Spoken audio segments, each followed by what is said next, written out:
Sudah ada pertanyaan yang muncul? Kita mulai saja ya dok ya, sesi diskusinya.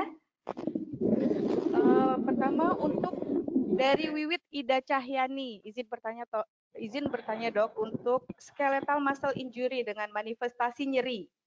Apakah ada pilihan obat khusus yang dapat diberikan untuk kasus anosmia? Apakah temporary atau permanen ya dok? Ya, ini mengenai salah satu tadi dari simptom atau gejala yang ini disampaikan yang adalah peripheral nerve ya system skeletal muscle injury, di mana kemudian kalau misalnya saya rasa ini langsung dijawab oleh Bu Moderator karena di bidang ahlinya. Monggo, Bu In, silakan. Baik, terima kasih dokter. Untuk skeletal muscle injury dengan manifestasi nyeri, mungkin kalau kasus dan pilihan obat yang bisa diberikan ya golongan NSAID dan juga steroid sebenarnya bisa, walaupun dalam hal pasien dengan kecurigaan ke arah COVID kita memang harus hati-hati menggunakan pemberian steroid. Jadi kalaupun bisa diberikan dengan dosis kecil.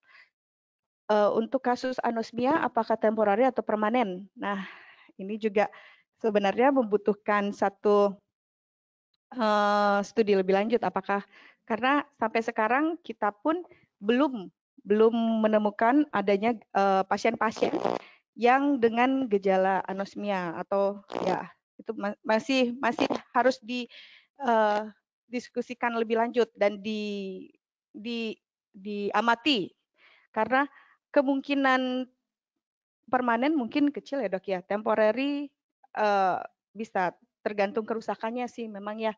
Jadi kalau misalnya severe ya dia bisa mungkin permanen dan membutuhkan waktu yang lebih lama untuk recovery. Tapi kalau kelainannya gejala anosmianya lebih mild, ringan, ya bisa recovery dengan lebih baik sebenarnya. Mungkin itu, kemudian ada yang ingin ditambahkan dari Dokter Sekar mungkin? Silakan dok. Kalau mungkin tidak terapi cukup, cuman mungkin kalau untuk recovery lebih cepat diberi ini mecobalamin mungkin bisa membantu enggak ya? Iya, di obat-obatan neuroprotektan ya dok ya. Neuroprotektan. Sebenarnya yang menarik untuk dibahas juga sebelum kita sampai ke kita lanjut dengan pertanyaan kedua adalah penggunaan steroid dalam kasus-kasus neurologis dengan kecurigaan COVID. Kalau tadi disinggung skeletal muscle injury, bagaimana dengan penggunaan steroid pada kasus-kasus dengan kecurigaan central nervous system? Di situ kan dibutuhkan penggunaan dosis steroid yang lebih besar. Mungkin ada masukan dari Dokter Sekar? Baik, Muhammad Reza ya. Jadi steroid yang dianjurkan methylprednisolone, tetapi itu diberikan hanya kalau ada kecurigaan peningkatan tekanan intrakranial ya. Jadi bisa meningitis, bisa encephalitis ya, tetapi harus kita suspek bahwa ini kemungkinan ada peningkatan intrakranial ya. Karena pada divisi paru sendiri juga memakai methylprednisolone tetapi dengan dosis yang 62 rendah, 62,5 mg itu untuk parunya. Nah, kalau sudah muncul gejala tanda-tanda peningkatan tekanan intrakranial, kita usulkan untuk memberikan dosis 125 mg per 6 jam. Ya. Demikian Pak Reza, silakan. Ya, jadi sebenarnya masih bisa diberikan dengan pertimbangan-pertimbangan khusus. Tetap kita sebagai klinisi memikirkan resiko, risk and benefit pada pasien-pasien yang kita tangani. Berikutnya pertanyaan dari Muhammad Reza, izin bertanya, bagaimana regulasi penggunaan steroid pada kasus ya?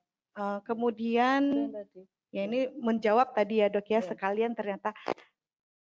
Baik, berikutnya dari pertanyaan yang lain mungkin sudah ada? Oh, ada yang ingin langsung bertanya?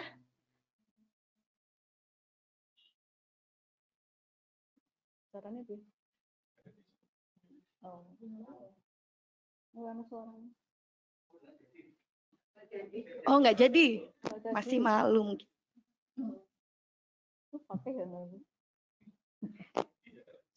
Masih malu mungkin ya bertanya. Jangan malu-malu, ini adalah kesempatan. Mungkin dari teman sejawat sekalian ada yang ingin ditanyakan dalam keseharian prakteknya. Ya, baik. Berikutnya, ya ini ada yang angkat tangan lagi, tapi siapa ya namanya? Oh ya. Kalau tidak kita ke yang kolom komentar dulu. Ada yang sudah bertanya dari Dwi Pujiastuti, tata laksana pasien stroke gejala CNS pada COVID-19, bagaimana rekomendasinya, Dok? Ini mungkin dengan Dr. Ismail. Silakan, Dok. Oke, terima kasih. Sebelum ke sana, saya akan menjelaskan dulu ya keterkaitan antara terjadinya satu cerebrovascular event dengan gejala dengan COVID-19.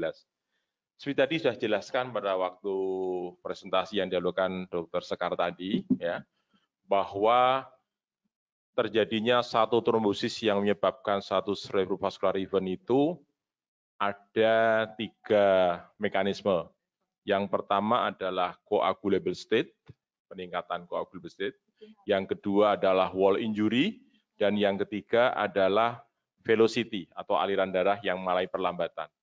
Nah, pada kasus COVID ini adalah tadi sampaikan adanya peningkatan di dimer. Berarti itu akan menyebabkan peningkatan coagulable state.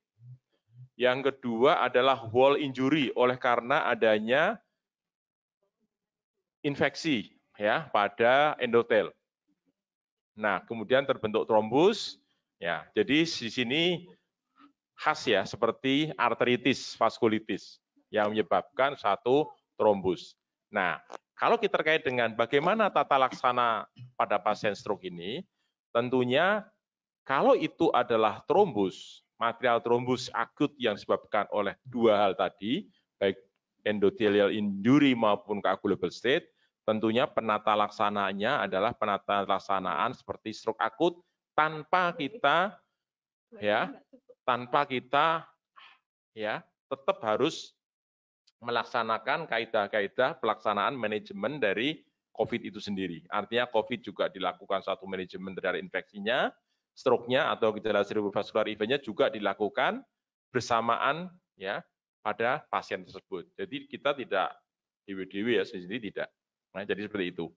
Dan kebanyakan dari laporan yang saya baca tadi ya, memang hampir yang dilaporkan semuanya adalah stroke infarct. Ya.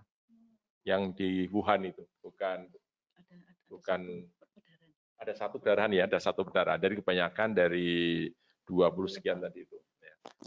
Itu yang untuk Mbak Dwi Pujiastuti.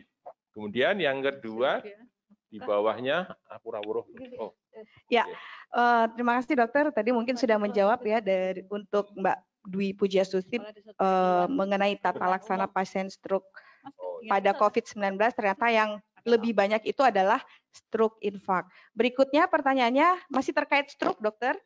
Jadi apakah manifestasi stroke associated COVID-19 harus disertai dengan keluhan klasik COVID ya seperti demam, batuk pilek, dan sesak nafas? Dan bagaimana patofisiologi stroke pada COVID-19 ini? Pertanyaannya menarik. Untuk patofisiologi tadi sudah kita jelaskan ya, jadi langsung saja. Bahwa derajat severity dari organ endotel yang tadi disebutkan di kuliah Dr. Sekar pertama tadi, ada di kanal ginjal, jantung, kemudian entral, termasuk cerebral, itu sangat tergantung dari daya kekuatan endotel masing-masing. Dan jangan pernah melupakan pasien-pasien yang tanpa demam, batuk, pilek, dan sebagainya, tiba-tiba mengarah pada stroke akut tanpa risk factor, tetapi dalam kondisi seperti ini, tetap kita tidak boleh melupakan. Ya, kita harus melacak, kita harus juga aware bahwa apapun yang terjadi bisa terjadi. Ya. Itu yang pertama. Yang kedua, dalam kondisi seperti itu, pasien-pasien yang tanpa faktor risiko kemudian masih muda, kemudian dia juga ada misalnya hipertensi ya, yang belum tentu adalah terkait dengan COVID, Itu juga kita harus jaga-jaga karena dari laporan tadi pasien yang kebanyakan ya terkena COVID ini adalah bersamaan dengan kondisi hypertension ya. Nah, tentunya jangan melupakan bahwa organ lain juga bisa terlibat. Saya kira itu ya. Saya kembalikan ke Dr. Iin. Ya, terima kasih Dokter Ismail. Jadi pada pasien-pasien stroke jangan dilupakan ada faktor komorbid di sana. Usia tua juga mungkin berperan ya dok ya, karena pasien-pasien stroke biasanya juga lebih banyak terjadi pada usia yang lebih tua. Kemudian faktor resiko stroke-nya itu sendiri bisa jadi komorbid untuk kejadian COVID-19 ini seperti hipertensi, kemudian diabetes mellitus dan itu juga bisa menyebabkan kejadian COVID-19 yang didapatkan pada pasien tersebut bisa ke arah yang severe, sehingga memang harus kita waspadai bersama. Berikutnya pertanyaan dari teman sejawat yang lain, dokter, ini ada mengenai port entry melalui Nervus 1, apakah memang sudah confirm, apakah bisa di-share artikel yang membahas mengenai hal tersebut. Mungkin dari jurnal yang tadi sudah disampaikan, Dokter Sekar. Silakan, Dokter. Kalau confirm belum. Jadi ini baru perkiraan. Jadi karena banyaknya kasus di jurnal yang lain dilaporkan banyaknya kasus gangguan penciuman. Kemudian terus kita diperkirakan diasumsikan bahwa kemungkinan lewat situ. Mungkin juga bisa karena pada herpes simplex 1 itu juga penularannya bisa lewat retrograd dari neuron, dari nervus 1. Nah, ini apakah itu sama sifatnya? Kita belum tahu karena kalau HSV1 kan DNA virus ya. Kalau pada COVID-19 itu RNA virus ya. Baru diteliti mungkin. Moga-moga ada yang meneliti ya. Ya. Demikian Mas Maula ya. Ya, baik Dokter Sekar. Jadi memang topik dan pembahasan mengenai manifestasi neurologis dikaitkan dengan COVID ini masih membuka suatu ruang penelitian yang sangat besar karena masih banyak hal yang perlu dikonfirmasi dan jawaban-jawaban dari pertanyaan yang dari teman sejawat sekalian atau mungkin dari diskusi-diskusi kita ini memang butuh suatu penelitian yang lebih lanjut untuk mengkonfirm apakah memang seperti itu atau tidak. Dan memang COVID-19 ini sangat dinamis ya dok ya. Jadi selalu ada perubahan-perubahan dan keterbaruan-keterbaruan. Jadi kita mengikuti juga dari studi-studi yang sudah dilakukan dan memang masih membuka ruang untuk melakukan penelitian. Jadi bila teman sejawat sekalian dari berminat bisa dijadikan dan diolah untuk data penelitian. Baik, berikutnya pertanyaan dari Supraptiningsih ya mengenai apakah ada kemungkinan tipe dari COVID-19 yang berbeda dengan tipe yang menyerang traktus respiratorius. Jadi apakah COVID-19 yang mengenai sistem saraf pusat atau sistem saraf tepi, sistem saraf ini berbeda varian atau tipenya dengan yang menyerang traktus respiratorius? Bagaimana Dokter Sekar mungkin? Ya, saya komentar dulu ya. Dr. Supraptiningsih, SPS, Jember. Selamat datang. Kalau menurut jurnal ini dan ada jurnal lagi yang ada laporan kasus di Jepang, itu dari penelitian PCR COVID-19-nya itu sama. Jadi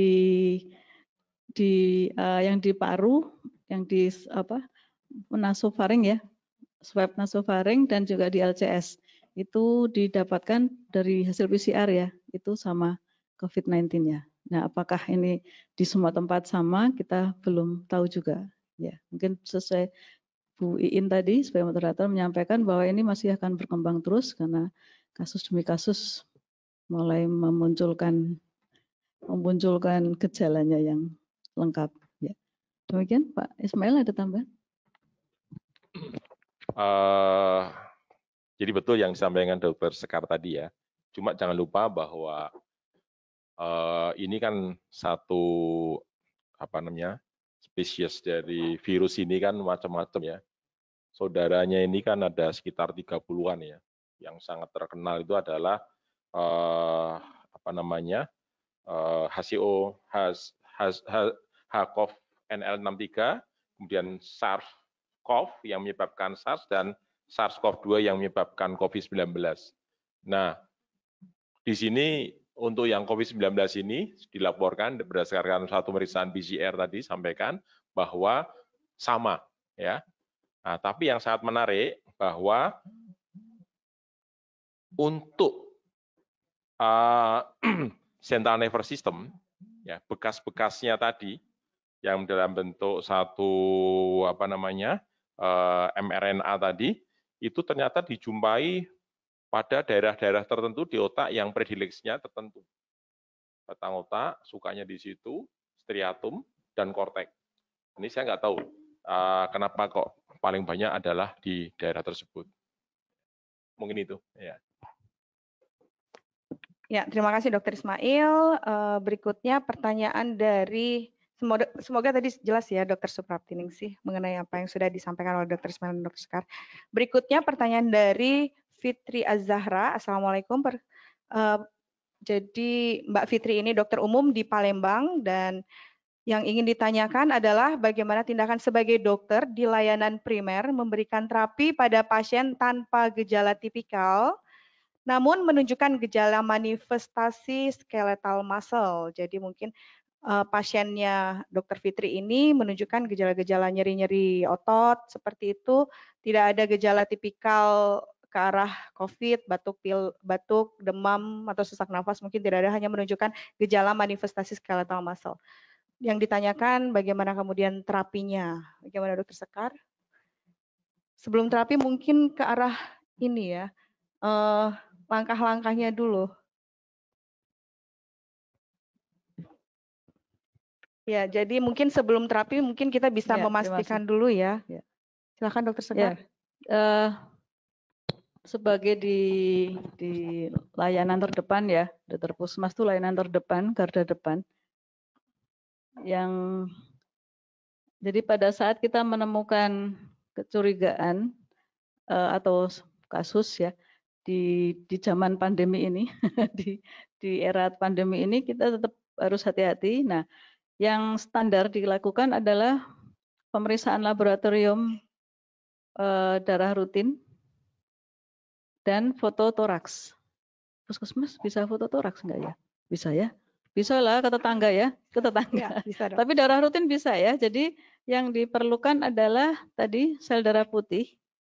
Sel darah putih itu meningkat sedikit ya. Kemudian neutrofil juga meningkat.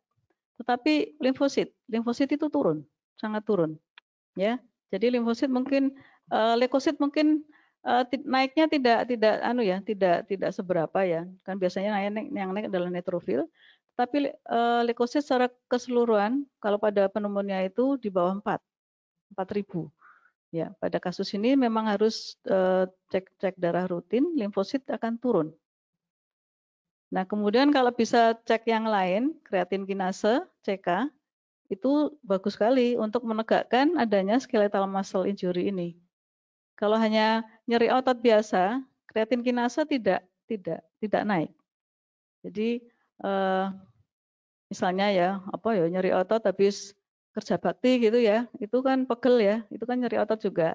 Tapi kalau diperiksa CK-nya dia tidak naik. Tetapi pada kasus ini karena melibatkan itu tadi ya reseptornya S2 pada COVID-19 ini sehingga terjadi damage, kerusakan pada otot sehingga memunculkan enzim CK-nya jadi naik. Kalau bisa dicek bagus sekali, monggo. Tapi dikirim saja kemana ya? Ke kabupaten ya. Ya, LDH juga mendukung ke sana kalau di DIMAR untuk ke arah yang stroke tadi ya, tetapi untuk melacak ke arah skeletal muscle itu. Ya, sekarang itu terus foto toraks ya untuk memastikan parunya bersih apa tidak. Kemudian terapi.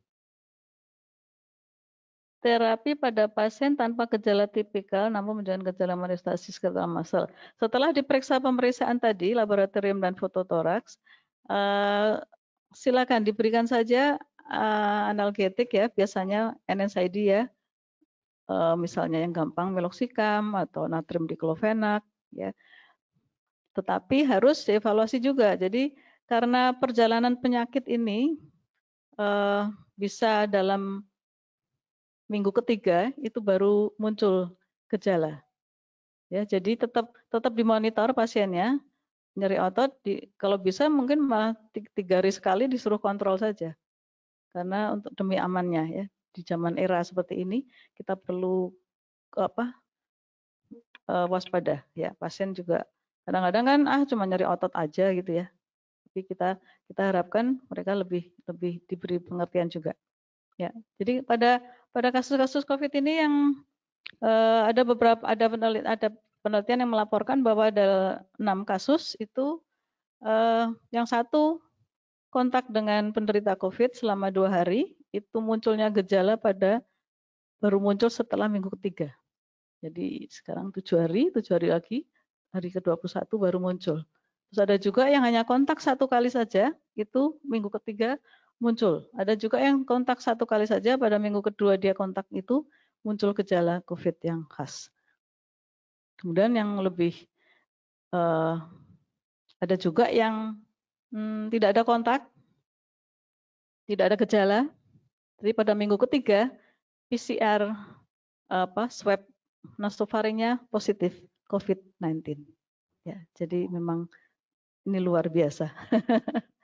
Ya, demikian Bu Moderator, kami kembalikan. Ya, terima kasih Dokter Sekar. Jadi itu tadi untuk Dokter Fitri ya mengenai muscle skeletal injury, parameter lab sangat diperlukan, limfosit dan juga mungkin CRP kalau bisa dilakukan di sana, LDH, pemeriksaan ronsen toraks, cek CK juga kalau memang disarankan. Selain itu terapi ya, NSAID, steroid dosis kecil juga mungkin bisa ya dokter ya, tadi sudah disampaikan, dan neuroprotektan. Mungkin masih terkait dengan dari dokter umum tadi, dokter, ini suatu hal yang penting juga bagaimana kemudian bisa memilah-milah apakah pasien skeletal muscle injury atau mungkin dengan keluhan-keluhan neurologis yang lain itu kita curiga ini ada ke arah suspek ke arah COVID. Nah, mungkin dari anamnesis, karena poin penting sebelum kita pemeriksaan fisik, melakukan pemeriksaan penunjang dan juga memberikan terapi, kita harus melakukan anamnesis. Mungkin poin-poin anamnesis secara detail, dokter, yang bisa kita tanyakan kepada pasien itu meliputi apa saja? Bagaimana dokter Sekar? Anamnesis ya. Anamnesis satu utama adalah kejujuran pasien untuk ditanyakan ada kontak nggak dengan penderita PDP maupun satunya lagi PDP, ODP, OTG ya. Tapi harus jujur. Kadang-kadang pasien nggak jujur karena takut diisolasi. Lumayan ya 14 hari diisolasi nggak bisa kemana-mana. Itu yang harus ditekankan anamnesisnya. Kemudian yang lain-lain juga itu riwayat demam, riwayat klasik tipikal simptomnya tetap harus ditanyakan. Ada riwayat itu enggak? Riwayat itu enggak? Ya, gini ya, ini wong Yogyo banget. Gini ya kok ya. Ternyata kok di minggu ketiga muncul. Nah, itu di luar kemampuan kita ya. Sebagai dokter tetap ini tidak usah panik, tidak usah takut, tapi tetap harus menjaga ini ya, pakai APD ya. Sekarang kalau praktek harus pakai masker, yang aman aja deh, pakai masker, pakai tutup kepala, pakai kalau punya pakai handskun, pakai baju praktek ya. Jadi baju praktek, bajunya jangan dibawa pulang ke rumah ya. Harus dicuci langsung, direndam pakai air sabun, itu insya Allah aman. Kemudian baru terus mandi ya, baru ketemu dengan keluarga. Mungkin itu saja Bu. Ya, baik, terima kasih Dokter Sekar. Ada yang ingin ditambahkan dari Dokter Ismail? Mungkin.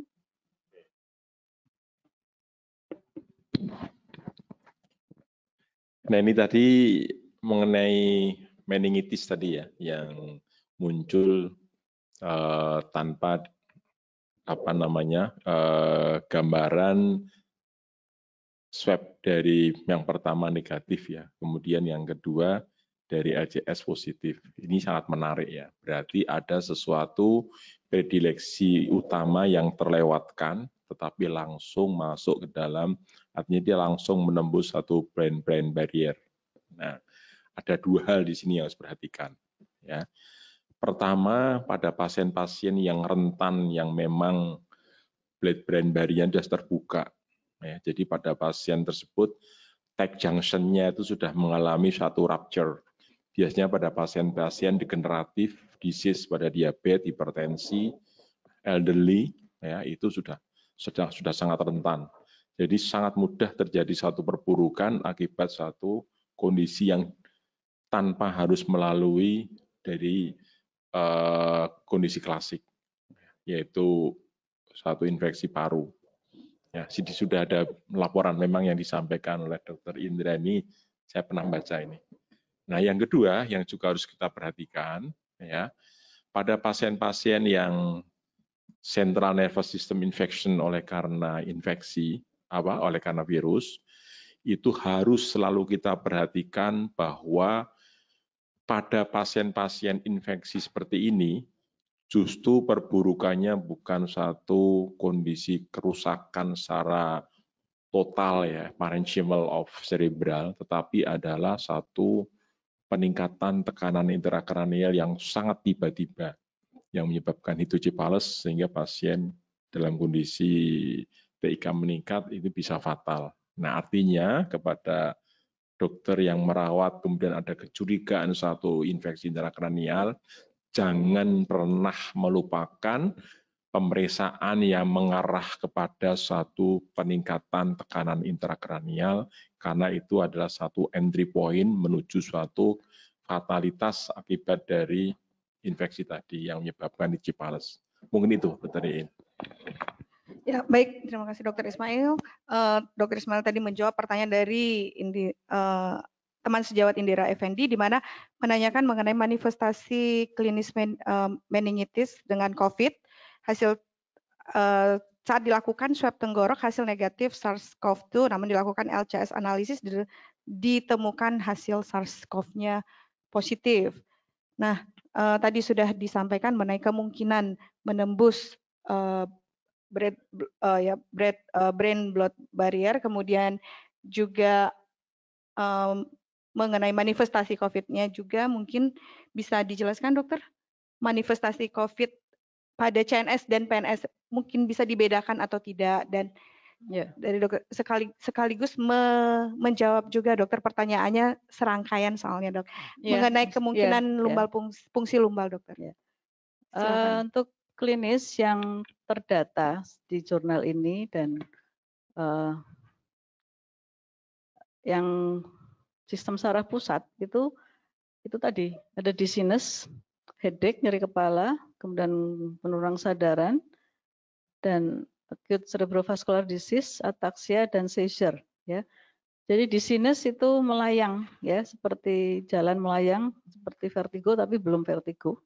Headache, nyeri kepala, ya, kemudian penurunan sadaran, ya. Jadi ada ini di sini dilaporkan di jurnal lain. Jadi dia datang tidak apa-apa, sudah periksa, kemudian tiba-tiba dijumpai di kamarnya dia sudah penurunan sadaran, jatuh di bawah, dia berkubang dengan mutahannya dia, jadi datang dengan penurunan sadaran.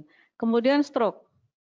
Jadi ini pasien ini yang ada masuk ke Wuhan ini, dia dengan klinis stroke. Jadi ada hemiparesis, ada klinis stroke, jadi stroke-like appearance, persis. Kemudian nervus 7 pelo, kemudian dysarthria, dysarthria itu pelo, kemudian merot ya, itu jadi mirip sekali dengan stroke. Kemudian ataxia itu gangguan gerak. Kemudian seizure, kejang, ya. Jadi ada satu kasus ini kejang, dua, itu kejang, tiba-tiba dia kejang tanpa ada riwayat kejang sebelumnya, ya. Jadi memang kita membutuhkan anamnesis yang cukup teliti untuk melacak ini, Karena itu tadi, misalnya kejang ya kita harus tanya dulu ada riwayat kejang, atau kalau dia sebelumnya memang sudah sering kejang ya kita mungkin bukan ya, bukan karena COVID-19. Nah, kemudian untuk yang perifer itu juga yang dilaporkan di sini adalah gangguan rasa, pengecapan lidah ya. Jadi terganggu, pasien ini makan tidak dia terganggu dengan makannya, ternyata gangguan pada rasanya. Kemudian pembauan ini sempat didata ada dua, jadi dia mengalami anosmia, jadi tidak bisa mencium bau. Ya. Kemudian vision ini dijumpai pada pasiennya pandangannya kabur, jadi kabur tiba-tiba. Jadi ini infeksi kita harus waspadanya apa? Gejalanya adalah tiba-tiba. Jadi tidak bokosite. Sedikit-sedikit, misalnya kayak kalau katara kan dikit-dikit ya, burak lama-lama berurut ya. Tapi ini tiba-tiba seperti kita di dalam mobil hujan deras itu ya, kabur ya. Seperti itu. Atau juga bisa kalau gelap juga bisa. Kemudian nerve pain itu seperti contohnya ischialgia ya, bisa juga brachialgia. Jadi nyeri pada saraf. Tapi dasarnya adalah tiba-tiba, dia selalu tiba-tiba. Kemudian skeletal muscle injury juga, seperti tadi saya contohkan, bukan kok terus habis kerja bakti terus nyeri otot ya, yang sebelumnya nggak pernah kerja bakti kan, karena takut malu sama tetangga, jadi kerja bakti ya, terus pegel-pegel itu bukan. Jadi tiba-tiba dia tidak apa-apa kan, lagi kita semuanya kerja di rumah ya, di rumah kan nggak ngapa-ngapain biasanya ya. Nah itu tiba-tiba dia nyeri otot yang sulit dijelaskan, mungkin dengan terapi pun juga tidak berkurang secara signifikan, dan nyeri ototnya agak meluas. Jadi tidak hanya bahu kanan saja, tetapi dia lebih bersifat sistemik. Jadi agak beberapa tempat yang muncul nyeri. Ya, itu klinisnya. Kemudian lumbal fungsi, kalau fasilitas rumah sakit mampu mengecek PCR COVID-19, silahkan. Ya, tetapi kalau tidak punya fasilitas untuk ngecek itu tidak usah dilakukan. Ya, seperti kita tidak tahu apa kadar virus di LCS sangat tinggi atau lebih tinggi atau tidak di dalam daripada darah. Kita kan belum tahu, sehingga risikonya sangat tinggi. Contohnya soalnya pada HIV itu kadar virus di dalam LCS itu tinggi, ya lebih tinggi dari tempat lain. Jadi sangat risiko sekali kalau dilakukan lumbal fungsi. Kalau kita tidak punya untuk ngecek PCR-nya, kan maneman ya sudah risiko tinggi, pasien juga dilakukan tindakan invasif. Terus kita juga, kalau mau LP ya harus pakai APD level 3. Jadi pakai hazmat, pakai semua tertutup yang robot putih-putih itu loh. Kalau jangan pakai kuning ya, kalau kuning itu cleaning service ya. Kalau putih itu adalah untuk dokter. Begitu Pak Indira Effendi, silakan. Ya baik Dokter Sekar, terima kasih. Jadi yang menarik LP ya. Kalau berdasarkan dari jurnal ini itu simpulan yang tadi disampaikan adalah memang sebaiknya harusnya dihindari ya dokter ya. Tapi memang bisa dilakukan hanya dengan tadi beberapa syarat yang disampaikan oleh Dokter Sekar. Jadi dengan fasilitas rumah sakit yang teman sejawat itu sudah bisa memungkinkan nggak untuk dilakukan pemeriksaan untuk mendeteksi adanya ke arah COVID, karena resikonya juga untuk melakukan LP itu cukup tinggi. Kemudian jangan lupa penggunaan APD harus lengkap. Bahkan tadi disampaikan harus levelnya level 3 ya. Baik, berikutnya ada yang ingin bertanya secara langsung. Ini sudah ada yang ingin bertanya secara langsung, Dokter. Dia jadi dari Erlina Wati. Ya. Selamat siang. Oh ya, Mbak Erlina Wati mungkin bisa mikrofonnya di unmute, mungkin bisa dibuka sehingga kami bisa mendengar suaranya. Selamat siang Mbak Erlina.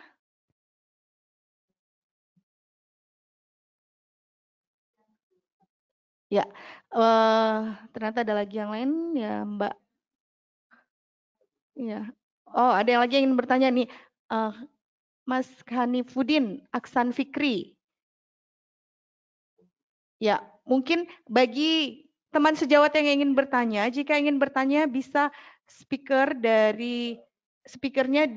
tidak di mute sehingga kami bisa mendengarkan pertanyaan yang diajukan oleh teman sejawat. Ini ada 2 yang ingin bertanya, Mbak. Oh, Mas Hanifudin Ahsan Fikri. Selamat siang, Mas. Belum terdengar ya.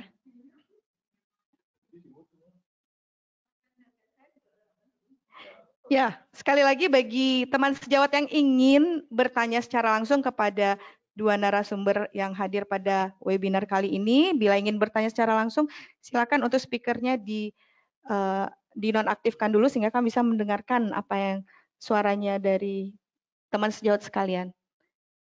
Bila tidak ada, mungkin dari komentar, ada yang ingin ditanyakan lagi?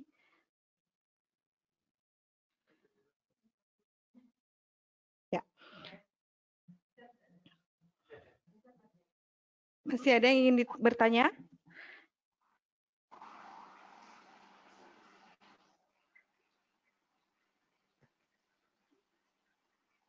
Oh ya, baik. Ada yang ingin bertanya secara langsung dulu mungkin ya. Dr. Suprapti Ningsih. Assalamualaikum, Dok. Waalaikumsalam warahmatullahi wabarakatuh. Kita tersambung. Ya, Assalamualaikum, Dokter. Bagaimana, Dokter? Waalaikumsalam warahmatullahi wabarakatuh. Terima Silakan kasih mengajukan banyak. pertanyaan, Dokter. Ya. Iya. Ini kalau di daerah untuk pemeriksaan tes itu COVID itu sangat terbatas. Seandainya kita curiga pasien dengan COVID di cerebral, untuk pemakamannya, karena itu katanya sama dengan virus yang menyerang traktus respiratoris.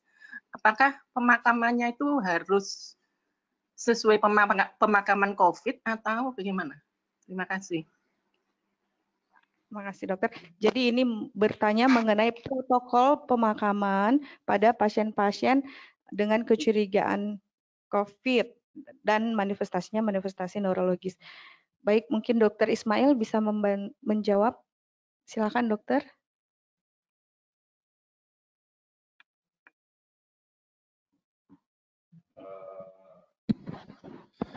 Saya kira sama saja ya yang tadi disampaikan tadi. Ya, jadi mungkin itu yang tadi saya jelaskan oleh Dr. Sekar, saya kira udah, atau dari tadi memang seperti itu. Mungkin dari saya nggak ada tambahan. Ya, mengenai protokol pemakamannya pada pasien-pasien dengan gejala neurologis, tapi menunjukkan kecurigaan ke arah COVID, sementara di daerah itu tidak bisa dilakukan pemeriksaan konfirmatif untuk COVID-nya ini. Jadi untuk protokol pemakamannya bagaimana? Apakah sama dengan pasien-pasien curiga COVID lainnya? Ya, atau? makanya itu saya kira sama dengan protokol yang ini menarik ya. UGM itu 3 hari yang lalu mengeluarkan buku saku kecil ya. Di situ jelas sekali ada penjelasan-penjelasan detail yang mungkin bisa diterima. Mungkin nanti akan kita share melalui grup alumni atau berdosi. Dokter Sekar sudah dapat yang dari UGM. Nanti kita share nanti. Ya. Ya, baik, Dokter Ismail. Dari Dokter Sekar ada tambahan mengenai protokol pemakaman mungkin? Iya, Dok. Saya kira sama saja karena yang ketahuan kan baru LCS ya, yang di swab juga negatif, tetapi sampai saat ini kita belum tahu seberapa luasnya virus itu berada, karena reseptornya juga berada di semua organ. Jadi contohnya yang di usus itu dari fesesnya pun juga bisa menularkan COVID-19, dari urinnya juga, karena virus ini reseptornya juga ada di kandung kencing. Jadi saya rasa lebih amannya di sesuai protap corona saja. Terima kasih. Ya, baik, terima kasih Dokter Sekar. Jadi mungkin memang sebaiknya kehati-hatian dan kewaspadaan dari teman sejawat sekalian itu sangat penting, sangat diharapkan demi menjaga kesehatan dan keselamatan tenaga medis yang berada dan bekerja di rumah sakit teman sejawat sekalian juga. Sebagai informasi mengenai tes konfirmatif COVID di Yogyakarta bisa dilakukan, di Rumah Sakit Sarjito sudah bisa dilakukan, dan di UGM juga sudah ada 2 laboratorium yang bisa melakukan tes konfirmasi untuk COVID ini dengan menggunakan real time PCR. Jadi bisa menginformasikan kepada center di Rumah Sakit Sarjito atau Fakultas Kedokteran sehingga kami bisa membantu untuk mengkonfirmasi, membantu memfasilitasi kalau diperlukan pengiriman sampel dan pelaksanaannya. Jadi di Jogja juga sudah bisa dilakukan, Jidok. Baik, berikutnya pertanyaan dari teman sejawat Dr. Anita. Ini menanyakan, oh ada yang angkat tangan lagi, baik. Ya, Saya Dustin. Cempaka, silakan Dokter Cempaka. Baik, terima kasih, sangat baik sekali. Yang ingin saya tanyakan, untuk penanganan kejang pada pasien ini, bagaimana, apakah sama, terus bagaimana kelanjutan prognosisnya bila pasien terdapat kejang? Berikutnya, apakah kita perlu memeriksakan EEG-nya atau tidak, karena terkait dengan COVID? Terima kasih. Baik, terima kasih Dokter Cempaka. Jadi Dokter Cempaka menanyakan mengenai penanganan kejang dan juga prognosisnya pada pasien-pasien yang dengan pasien-pasien dengan kecurigaan COVID atau juga dengan COVID positif dan manifestasi klinisnya berupa kejang. Dan juga pemeriksaan EEG tentunya. Mungkin Dokter Sekar bisa menjawab, silakan Dokter. Baik, Dokter Cempaka. Kalau sepanjang saya baca, bila ada kejang, klinis kejang, terapi sama penanganan kejang. pada penanganan kejang pada umumnya. Kemudian kalau EEG, ini saya rasa ini EEG termasuk yang harus dihindari lebih dulu karena lebih mementingkan keamanan dari tenaga medis. Ya. Itu saja Bu Cempaka. Ya, terima kasih Dokter Sekar. Jadi EEG termasuk ya Dok ya tadi sudah disampaikan pada saat pembahasan jurnal di mana beberapa pemeriksaan yang terkait dengan pemeriksaan yang sering dilakukan oleh teman sejawat neurologis, pemeriksaan MRI, LP, EMG itu sebaiknya disarankan untuk dihindari, termasuk di sini mungkin EEG demikian. Berikutnya ada dari Dokter Anita, ini kita kembali ke Dokter Anita. Dokter Anita menanyakan bagaimana saran untuk menghadapi kasus-kasus COVID di lapangan. Pasien-pasien mungkin tidak sedikit yang menyembunyikan data mengenai kontak dengan orang suspek atau confirm COVID-19 ataupun memang sulit mengetahui kontak karena banyak kasus COVID-19 yang asimptomatik. Nah, ini mengenai bagaimana realitanya pada pasien-pasien kita di lapangan terkait dengan pasien itu sudah datang tapi tidak jarang menyembunyikan data mengenai mereka, mungkin juga baru datang atau baru kembali dari red zone, daerah-daerah yang zona merah dan juga sudah ada kontak dengan orang yang suspek atau confirm COVID. Ini bagaimana Dokter Ismail? Silakan Dokter Ismail. Nah, baik ya. Ada 3 hal ya. Tadi sudah singgung pertama ya. Dibutuhkan satu kejujuran yang sangat tinggi pokoknya jangan sekali-kali menyembunyikan bahkan informasi detail yang terkait dengan perjalanan, kontak, kondisi di rumah, apapun yang terjadi, kemudian tanda gejala yang subjektif itu harus disampaikan betul. Ya, itu pertama. Yang kedua, ya dari sisi dokternya ya, jangan pernah menganggap enteng, menyepelekan, ya, menganggap bahwa ini adalah begini, dokter itu selalu dalam kondisi imunokompeten, itu jangan sekali-kali. Ya. Karena kelengahan sedikit ini bisa memicu suatu kefatalan. Ya. Kefatalan di sini dokter sebagai carrier, dia datang ke rumah, ketemu dengan anak, dengan keluarga, dengan kampung dan sebagainya, ini bisa menyebabkan suatu penyebaran yang lebih luas. Jadi jangan sebenarnya. Nah, yang ketiga, artinya tadi harus menggunakan APD ya. Tadi saya jelaskan dokter sekarang. Yang ketiga, nah inilah pertama maupun kedua tadi, ya kelengahan maupun dan sebagainya, itu jangan sekali-kali juga disertai dengan suatu perasaan was-was berlebih, kecemasan berlebih, yang justru menyebabkan kita malah depresi, ya, yang justru dalam kondisi depresi, dalam kondisi cemas yang sangat tinggi, kita malah jatuh dalam kondisi imunokompromis. Yang ini juga akan menyebabkan suatu bahaya. Artinya tiga hal ini bagi Anda, Mbak Anita, ini harus kita perhatikan. Ya, karena sifat yang asimptomatiknya tadi, sekali lagi, jangan lengah, jangan menyepelekan, tetapi juga kita tidak boleh terus menjadi paranoid. Itu saja. Ya, masih berhubungan mungkin Dr. Ismail mengenai pasien-pasien yang menyembunyikan data itu, Dr. Ismail. Sejauh ini apakah sudah ada aturan-aturan hukum yang kemudian memberikan sanksi pada pasien-pasien atau masyarakat yang menyembunyikan data mengenai keterlibatannya dengan orang-orang yang mungkin ke arah COVID, suspek COVID ataupun sudah positif COVID? Itu bagaimana, dokter? Kalau hukum ini kan bukan satu delik kriminal ya, ini lebih satu sanksi sosial ya. Nah, tetapi pengaruhnya bisa lebih fatal daripada satu delik kriminal ya.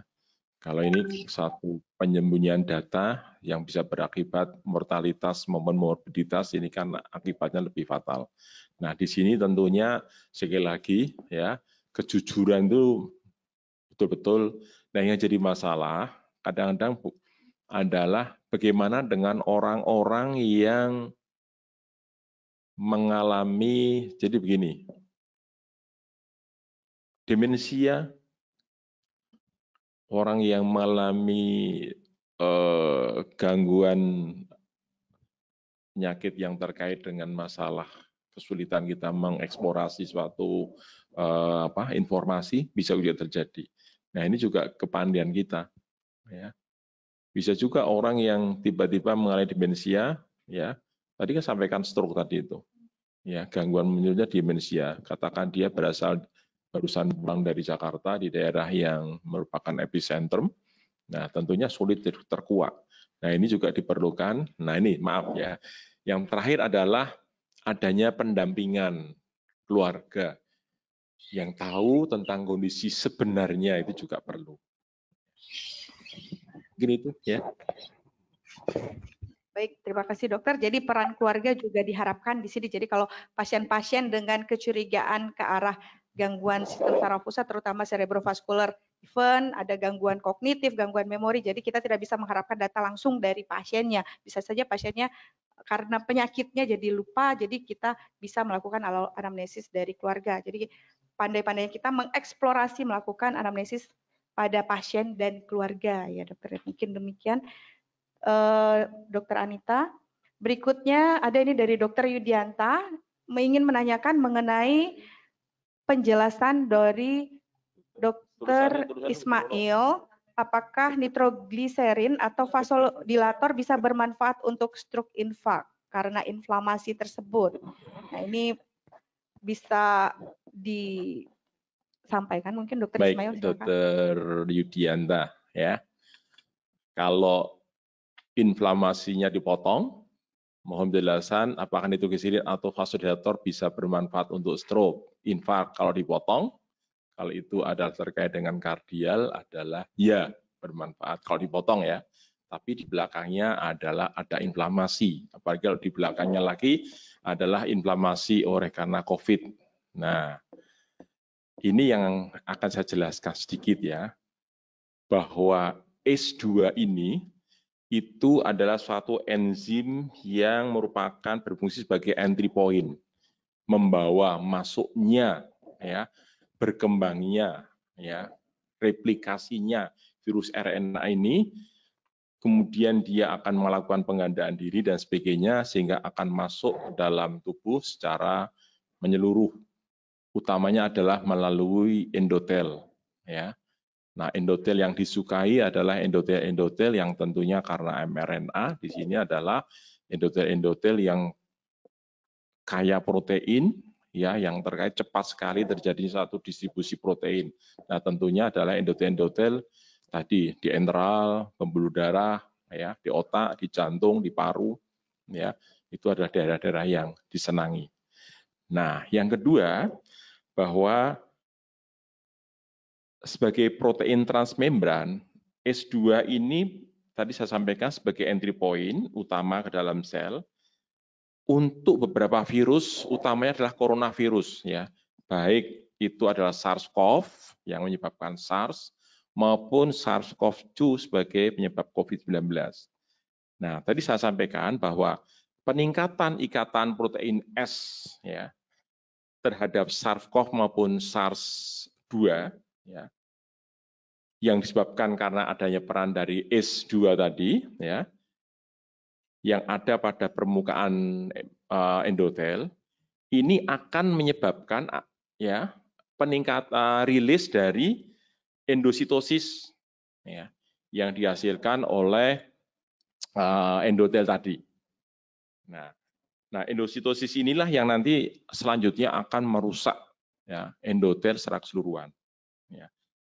Dan juga akan menyebabkan suatu translokasi virus tersebut, ya, beserta enzim yang membawanya tadi, ya, untuk masuk ke dalam sel. Nah, inilah yang nanti selanjutnya akan terjadi suatu kerusakan sel lebih lanjut. Nah, ini kalau kita melihat dari peran ACE tadi, ya. Jadi kita tidak melihat ACE dalam konteks dia sebagai satu vasokonstriktor. Kemudian kita imbangi dengan memberikan obat-obat vasodilator, itu bukan. Tetapi di sini adalah ACE sebagai entry point yang membawa masuk, ya, satu virus, kemudian dia akan terbawa dengan ACE-nya tadi untuk menempel, ya, attach di dalam endotel, yang nanti di endotel dia akan melepaskan satu endositosis, ya. Nah, kemudian mekanisme ini tidak sendirian, ya, bersamaan dengan suatu peningkatan dari replikasi virus-virus yang tersusun oleh RNA ini, ya, itu juga membutuhkan satu protein S, ya. Nah, protein S ini merupakan host serine dari protease yang tadi saya sebutkan, yaitu TMP RSS2. Yang ini yang juga sebagai proteolitik. Nah, diharapkan dengan kita melisiskan semua protein yang ada di situ, terutama yang mengandung dari virus tadi, maka juga mempunyai peran terhadap terapi untuk melakukan eradikasi maupun melakukan meminimalisir, ya, kerusakan endotel lebih lanjut oleh karena endositosis tadi. Jadi itu, Dr. Yudi. Jadi bukan terhadap vasodilatasinya, ya, mungkin vasodilatasi memang nanti akan melancarkan salah satu CBF, ya, cerebral blood flow, sehingga volume blood flow-nya juga akan terjaga, sehingga teori Virchow yang menyebabkan trombosis tadi juga akan terhindar. Tentunya ini untuk jangka panjang, ya, setelah dilakukan eradikasi terhadap COVID-nya itu sendiri. Tetapi untuk stroke-nya tentunya ada mekanisme lain yang berperan. Saya kira itu, ya, matur nuwun. Baik, terima kasih Dr. Ismail. Jadi mungkin pada pasien-pasien dengan pasien-pasien stroke dengan kecurigaan ke arah COVID-19 ini, dan selama ini sudah menggunakan obat antihipertensi KRAS inhibitor, itu masih bisa dilanjutkan, seperti itu, Dr. Ismail. Ya, jadi ada laporan, bagus sekali, ya. Ada satu meta-analisis tahun 2012, jadi sebelum pandemi COVID ini. Jadi ada satu systematic review dan meta-analisis yang diterbitkan 11 Juli 2012. Dilaporkan bahwa penggunaan ACE inhibitor ini yang yang dikaitkan dengan terjadinya penurunan secara signifikan sebesar 34% terhadap risiko pneumonia dibandingkan dengan kontrol. Ya.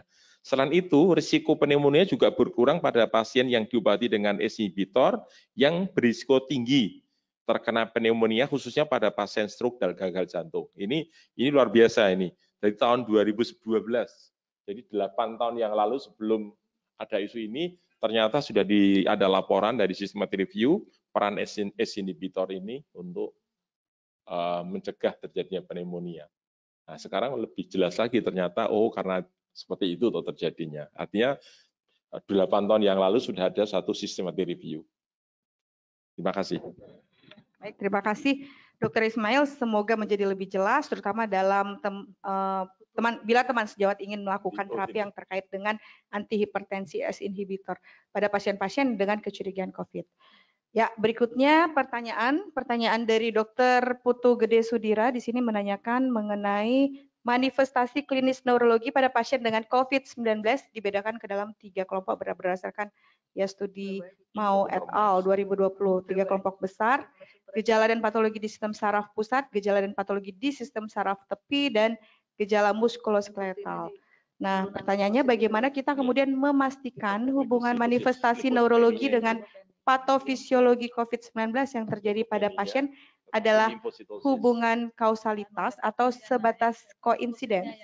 Ya, meskipun memang terapinya nanti tetap sama, yaitu mempertimbangkan standar terapi untuk COVID. Ya, terkait dengan jurnal ini mungkin ya, bagaimana mungkin Dokter Sekar bisa membantu menjawab pertanyaan. Jadi dari Dokter Putu dari Bali ini menanyakan mengenai gejala-gejala manifestasi neurologis yang sudah disampaikan Dokter Sekar pada saat presentasi ini kan, bagaimana kita mengetahui memang hubungannya itu adalah hubungan kausalitas atau malah koinsidens karena pasiennya sudah rawat inap dan dilakukan penelitian. Ya, Pak Putu. Pak Putu, banyak Pak Putu ya. Ini Pak Putu Gede Sudira. Iya, Dok. Ya, mungkin kausalitas ya, mengingat patogenesisnya tadi kan. Jadi COVID ini bisa menyebabkan multi organ damage karena mengingat reseptornya berada di tempat yang luas di beberapa organ. Ya, jadi dan juga didukung dengan angka limfosit yang sangat rendah. Itu mungkin karena sistem imunokompromis ya. Jadi soalnya juga susah ya nih koinsidensi atau kausalitas, tetapi berdasarkan mana dulu, ayam apa telur dulu kan? Berdasarkan teorinya yang kita dapat itu karena reseptornya berada di semua organ, itu yang kemudian tadi disebutkan juga mempercepat worseningnya, jadi pemburukan pasien itu karena mengingat terjadi multi organ damage itu yang pada saat yang sama dan cepat. Dr. Ismail? Ya, terima kasih Dr. Sekar, juga Dr. Putu Gede Sudira. Ada 2 hal Dr. Putu kalau kita ingat suatu kondisi pasien itu ya. Pertama ya, kalau kita mengatakan bahwa ada satu causality effect ya, berarti ada suatu kondisi port dienter. Nah, port dienternya katakan kita milih saja satu kondisi pneumonia. Nah, kalau sudah kita mengatakan port dienter, tadi sampaikan oleh Dr. Sekar, bahwa reseptor-reseptor ya enzimatik yang bekerja di situ, ya kita tahu bahwa dia tersebar pada endotel-endotel yang disukai, ya. Endotel di striatal, endotel di alveolar, endotel di tubuli, ya di arteri sirkulasi tubuli itu juga suka sekali. Kemudian di hipokampus, ya itu juga disukai. Ini daerah-daerah di mana aliran darahnya itu sangat masif. Ya. Nah tentunya dalam kondisi seperti ini Sama saja, artinya suatu kondisi kausalitas bahwa oleh karena adanya satu COVID yang por di antaranya pneumonia tadi, bersamaan dengan kondisi penyebaran akibat dari kerusakan yang terjadi di ginjal, di saraf, tepi maupun sentral, maka bersamaan pada pasien tersebut akan terjadi suatu multiple organ damage yang selanjutnya akan menyebabkan suatu multiple organ failure. Tentunya ini akan menyebabkan suatu peningkatan mortality. Itu kalau kita mengatakan kausalitas. Kalau kita mengatakan koinsidensi, artinya bersamaan dengan kondisi tersebut, kemudian muncul suatu kondisi, nah itu boleh juga. Ya. Contoh saya akan mengambil satu cerebrovaskuler. Ya. Satu kondisi, saya tidak akan mengambil di situ ada satu arteritis vaskulitis pada arteri cerebri, tetapi saya mengambilnya adalah arteri di luar cerebral. Di situ akan terjadi suatu triad Virchow, ya, trombosis oleh karena wall injury, stasis maupun coagulable state, ya, itu dia akan berjalan, ya, baik dia dalam bentuk aktif vegetasi oleh karena coronanya, COVID-nya, ataupun oleh karena material non mikroba, ya. Misalnya adalah betul-betul berisi oleh LDL, berisi oleh kalsifikasi dan sebagainya. Kemudian berjalan dia sebagai suatu emboli, ya. Kemudian kebetulan dia berhenti di otak, kemudian terjadi cerebrovascular event. Ini juga bisa terjadi. Ini menjadi coincident bisa juga, causality juga bisa. Ya, tanpa kita menemukan dari LP-nya, kata kita lakukan LP, ternyata negatif, tidak dijumpai dengan pemeriksaan PCR tadi saya sampaikan oleh Dr. Sekar, ternyata negatif. Kemudian kita melakukan satu pelacakan terhadap PCR berdasarkan vaskularisasi yang dominan di situ diambil, ternyata juga negatif. Nah, kemungkinan ini adalah satu kondisi trombus yang diakibatkan oleh triad Virchow tadi dari daerah lain oleh karena adanya vaskulitis. Tapi kalau di situ ada vegetasi, ya, vegetasi Virchow, COVID itu juga bisa memungkinkan akan lari ke sana dijumpai. Ya. Jadi itu mungkin ya, Pak Nuwun. Ya, terima kasih Dr. Ismail. Jadi kemungkinan keduanya masih ada ya probability-nya ya Dr. Ismail ya. Ya, tidak hanya tadi di kasus stroke, kasus yang lain seperti kasus GBS sudah ada satu case report di jurnal Lancet pada awal April yang lalu, itu juga membahas mengenai hubungan kasualitas dan coincidence di mana pasien GBS yang sudah dengan kelemahan paraparese dan severe fatigue dan juga akut progresif seperti itu terkonfirm dengan pemeriksaan elektrodiagnosis. Namun pada hari ke-8 perawatan ternyata pasien mulai menunjukkan gejala-gejala ke arah COVID dan dilakukan CT scan torak mengarah ke COVID dan swabnya juga positif COVID. Di situ memang dibahas oleh penulis memang kecurigaan dari penyakit GBS tersebut apakah overlapping dengan periode infeksi inkubasi dari SARS-CoV-2-nya atau bisa jadi ke arah infeksi nosokomial. Ya, mungkin kita bisa mempertimbangkan juga masa inkubasi, kapan gejala COVID ini muncul, dan juga mempertimbangkan faktor-faktor lain ya ke arah INOS, itu juga bisa dicari. Ya, mungkin seperti itu dan dibutuhkan suatu studi lanjut untuk bisa menentukan ini koinsidensi atau kualitas. Ya, masih sangat terbuka ranah penelitian yang membahas mengenai COVID dengan manifestasi klinis baik di bidang neurologis ataupun di bidang yang lain. Baik, berikutnya pertanyaan dari teman sejawat Dr. Diah Windrati yang ingin bertanya. Ya, ini terkait dengan penggunaan steroid untuk infeksi sistem saraf pusat terkait COVID. Mengapa pilihannya metilprednisolon bukan Dexa? Ya, mungkin Dokter Sekar ya tadi sudah menjelaskan mengenai steroid. pilihannya mengapa metil? Ya, terima kasih Bu Diah Windrati. Dr. Diah Windrati. Kemarin di grup neuroinfeksi itu dipilih memang metilprednisolon ya. Mungkin karena ini ya long acting ya, sehingga dia bisa lebih reaksinya lebih lama dan untuk tapering off-nya juga lebih mudah.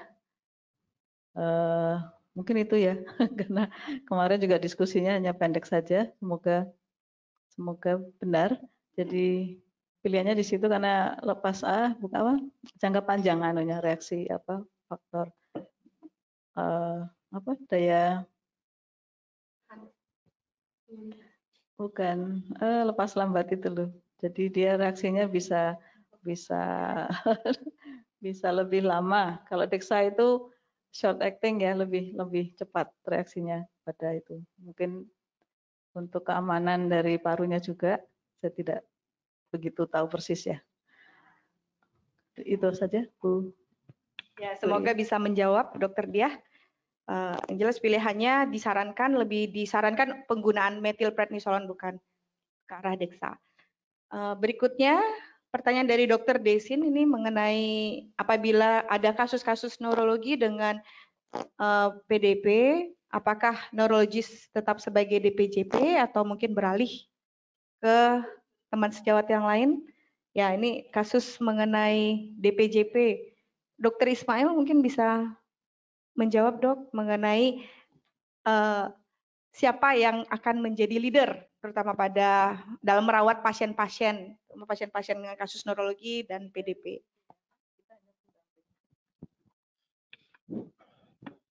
DPJP itu adalah dokter penanggung jawab pelayanan ya.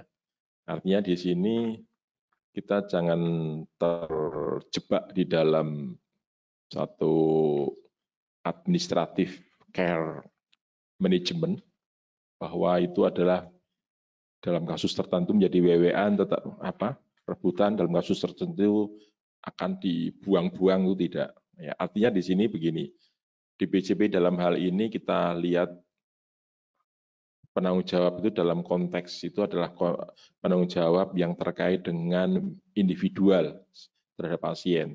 Maka kalau pada pasien tersebut dijumpai katakan 4 atau 5 simptom yang terkait dengan masing-masing kompetensi, tentunya semua dokter itu adalah bertanggung jawab terhadap kondisi tersebut. Kalau pada pasien itu ada kejang yang terkait dengan COVID, yang terkait dengan sistem saraf pusat, maka seorang neurologis harus bertanggung jawab terhadap manajemen tadi. Kalau terhadap kondisi sesak nafas, kemudian gagal nafas dan sebagainya, tentunya seorang pulmolog juga punya tanggung jawab dan berperan. Kalau sampai terjadi satu kondisi yang terkait dengan katakan problem jantung, tentunya seorang kardiolog juga. Jadi saya tidak akan bisa menjawab sopo yang jadi DPJP utama pada pasien ini. Karena kalau seperti itu nanti adalah orang yang pertama kali menjumpai di UGD, kemudian dia mendeklar bahwa pasien ini adalah pasien COVID, biasanya secara langsung ya, secara spontan dia akan melakukan satu kondisi mudah-mudahan tidak terjadi ya penghindaran, biasanya seperti itu ya. Bagi saya adalah yang penting pada pasien itu menjadi tanggung jawab kita bersama. Mungkin itu ya yang bisa jawab. Mungkin Dr. Sekan mau menambahkan. Ya, terima kasih Dr. Ismail. Jadi memang dibutuhkan rasa tanggung jawab bersama karena kita sebagai tenaga kesehatan ya dengan tujuan utama merawat pasien, tapi tidak lupa juga kita melakukan tindakan preventif atau kewaspadaan sehingga juga bisa membantu menjaga keselamatan dan kesehatan dari rekan-rekan diri sendiri dan juga rekan-rekan teman sejawat tenaga medis yang lain yang bekerja dalam wilayah rumah sakit tersebut. Baik, berikutnya ada pertanyaan lagi yang masuk? Ya, Oh, ada yang angkat tangan ya. Dari dokter, oh ini yang tadi dari dokter Elvia Nurdin. Dokter Elvia Nurdin ingin bertanya, namun ini speakernya masih di mute ya, masih dinonaktifkan. Mungkin bisa diaktifkan, Dok. Berikutnya ada Dokter Supraptiningsi ini juga ingin bertanya kembali. Tapi mohon kepada teman-teman sejawat yang ingin bertanya, jadi speaker pada layar monitornya teman-teman sejawat sekalian bisa diaktifkan terlebih dahulu sehingga kami bisa mendengar. Ya, Dokter Supraptiningsi, silakan Dokter. Selamat siang, Dok. Selamat siang. Terima kasih Ya. banyak. Ya, Dokter, Assalamualaikum silakan. warahmatullahi wabarakatuh. Waalaikumsalam warahmatullahi wabarakatuh. Iya, terima kasih Dr. Santiti. Selamat bertemu dengan jalan online ini juga Prof. Ismail. Maaf ya Prof ya, bukan dokter ini, nanti jangan marah Prof. Yang ingin saya tanyakan ke Dr. Ismail nih, antara ACE inhibitor itu berbeda dengan, menurut saya ini, saya mohon pencerahan, itu dengan reseptor H2. Apakah tidak begitu ya Prof ya? Sehingga apakah jadi dari angiotensinogen menjadi angiotensin itu melalui ACE.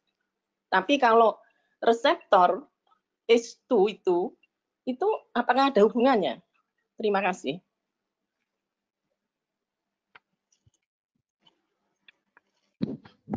Matur nuwun Dokter Prapti. Ada 3 hal yang harus kita perhatikan kalau kita bicara yang terkait dengan fungsional suatu material yang terkait dengan satu enzim ya. Saya katakan. Pertama, dia sebagai material, sebagai suatu enzim, maka di dalam organ targetnya membutuhkan suatu perantara untuk bisa bekerja. Ya, itu dinamakan suatu reseptor. Nah, kalau kita bicara di satu sistem saraf pusat, kesepakatan kita enzim tadi kita namakan sebagai suatu neurotransmitter, ya, sebagai suatu material ya yang berperan spesifik di mana keberadaannya itu sangat tergantung dengan satu reseptor yang menerima maupun bentuk dari protein yang membedakan reseptor 1, 2, dan 3. Ya. Contohnya adalah reseptor glutamat, itu kan ada 2, ya, yang metabotropik dan yang ionotropik. Yang ionotropik ada 3 dan yang metabotropik itu ada 12. Nah, masing-masing itu mempunyai gugus protein yang berbeda. Nah, terkait dengan ACE, betul ya, kalau kita bicara reseptor, maka yang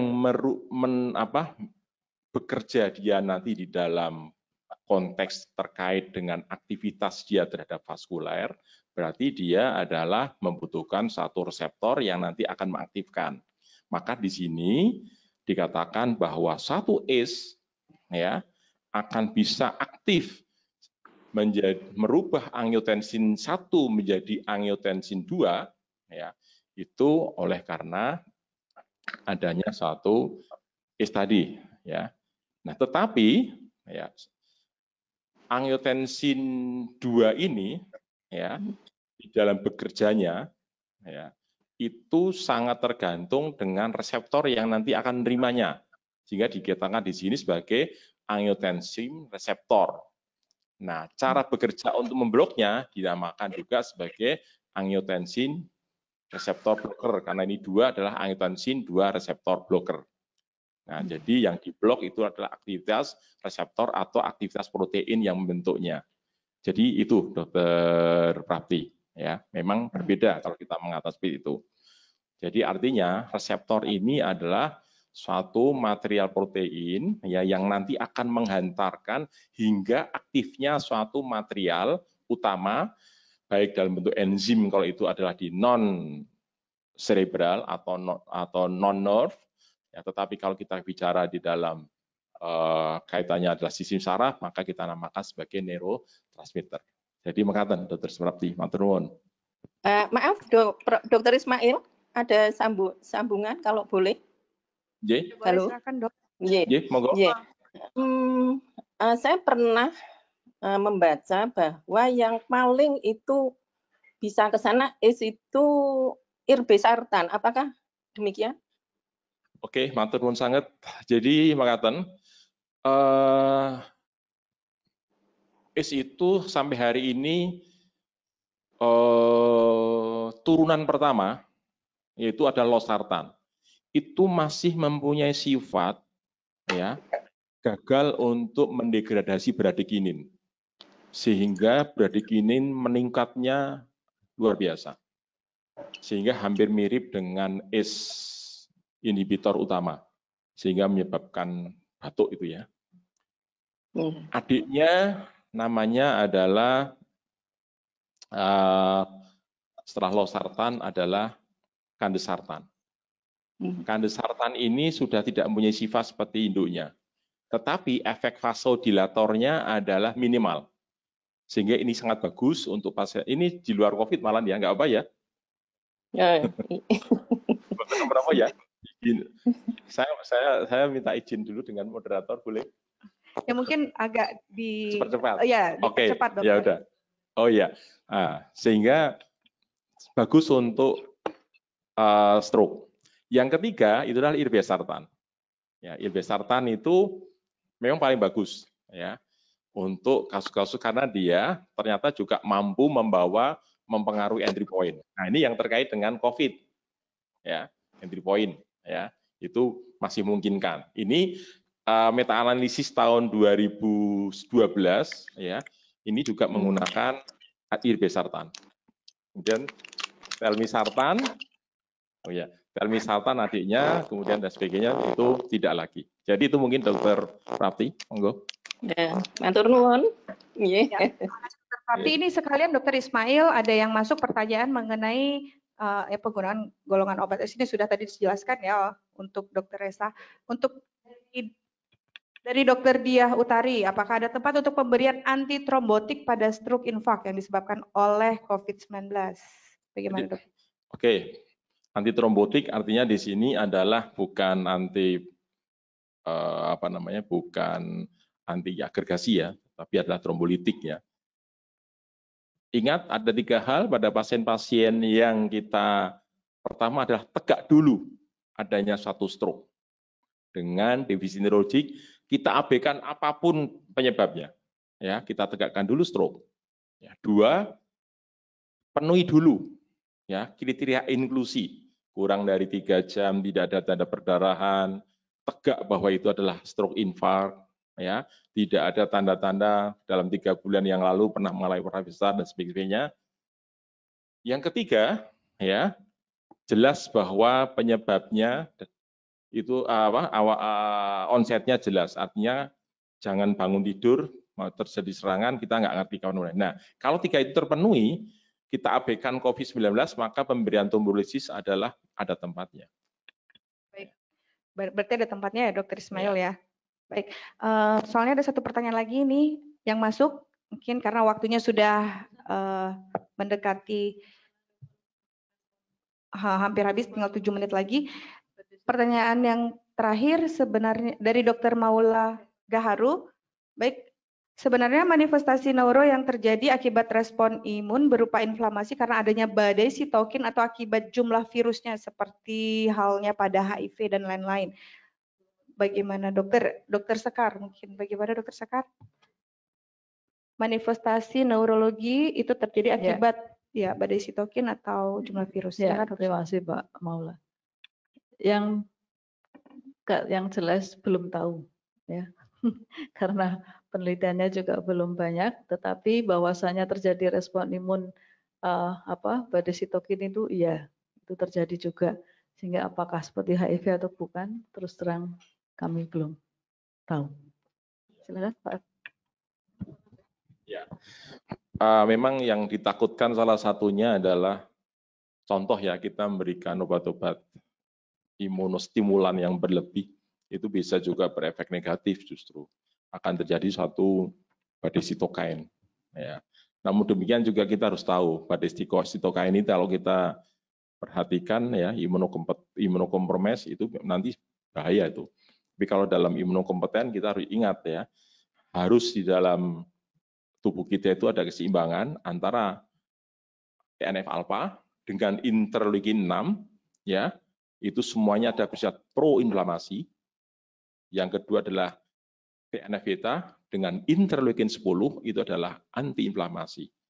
Kalau dua-duanya seimbang atau lebih dominan TNF beta dan interleukin 10 tentunya itu menguntungkan. Itu saja. Terima kasih Dr. Ismail. Ya, semoga bisa menjawab tadi pertanyaan dari Dr. Maula. Ya, berikutnya ada pertanyaan lagi? Ada yang angkat tangan? Oh, ya, mungkin satu pertanyaan lagi nih ya dari Dr. Sabrina Maharani. Izin bertanya dok, pada pasien COVID-19 apakah juga menunjukkan gejala seizure? Adakah pemeriksaan dan terapi awal untuk pasien suspek COVID dengan seizure? Dokter Sekar. Mengenai tadi sebenarnya sudah dijelaskan ya terkait dengan seizure pada pasien apa juga menunjukkan, jadi apakah pasien COVID juga menunjukkan gejala seizure? Ya, ada. Seizure ada ya, ada 2 kasus, kemudian ditambah lagi dengan yang di Jepang itu 1 kasus. Ini yang baru terlaporkan, ya. Jadi kemudian di Sarjito baru kemarin kami juga dikonsulkan dengan kejang pada pasien PDP. Ya, jadi memang bisa dan terapi pakai anti kejang biasa yang ada di situ, yang paling sederhana fenitoin dulu bisa, ya.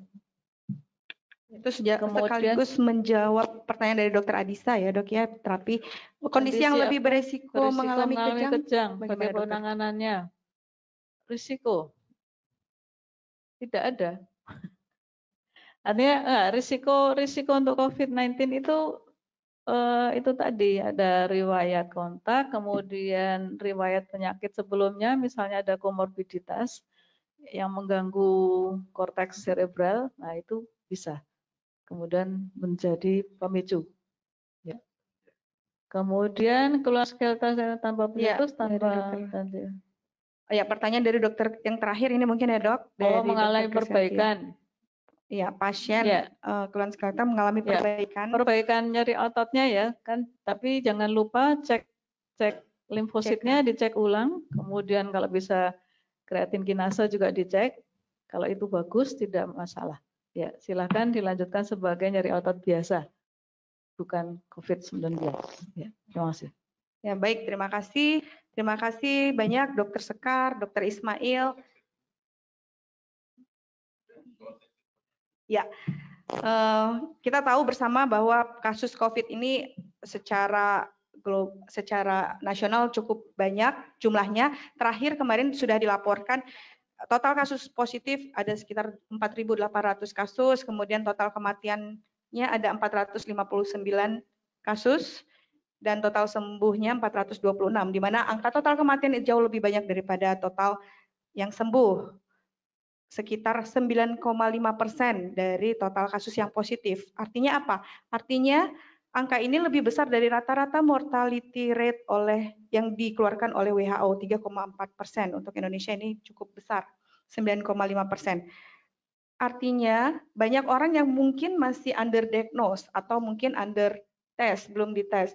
Jadi dibutuhkan suatu kemampuan dari teman sejawat sekalian tenaga kesehatan untuk bisa membantu mendeteksi adanya kemungkinan kasus-kasus yang positif sehingga kita bisa lebih waspada dan lebih aware, lebih hati-hati. Mungkin seperti itu ya Dr. Ismail dan Dr. Sekar.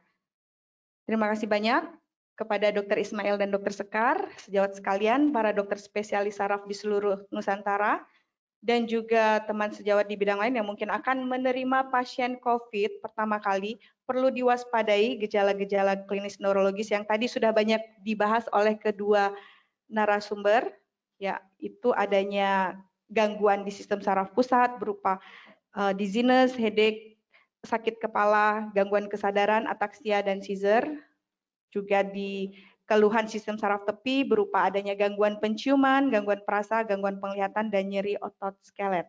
Di mana tadi sifatnya tadi disampaikan oleh Dr. Sekar, sifatnya akut, tiba-tiba, itu harus kita waspadai, apalagi apabila adanya gejala-gejala yang khas ke arah COVID seperti demam, batuk, dan sesak nafas, dengan gambaran-gambaran pemeriksaan penunjang yang mendukung ke arah COVID. Nah, itu kita harus mewaspadai.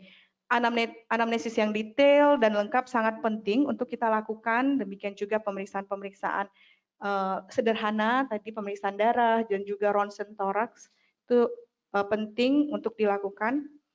Dengan demikian, acara webinar ini kami berharap bisa membuka wawasan kita semua dan kewaspadaan kita sebagai dokter spesialis saraf dan atau juga sejawat di bidang lain.